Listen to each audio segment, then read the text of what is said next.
6 trillion cigarettes are produced every year. That means 6 trillion plastic filters flooding our planet every year.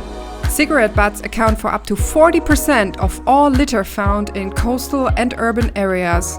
And it is still regarded as kind of okay to just toss a cigarette on the street.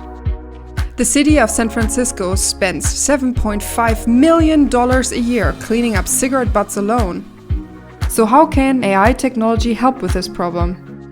AI analyzes trash and optimizes collection. The MatchX AI tracks and counts items such as cigarette butts or bottle caps. This helps to get data on which and how much garbage accumulates, creating daily, weekly, and monthly trends, and identifying hotspots. Accurate data reduces the number of trucks on the streets, time spent cleaning, and makes cleaning pricing more accurate. This is the first step to a cleaner future, made possible by MatchX AI Fusion and cleaner tech.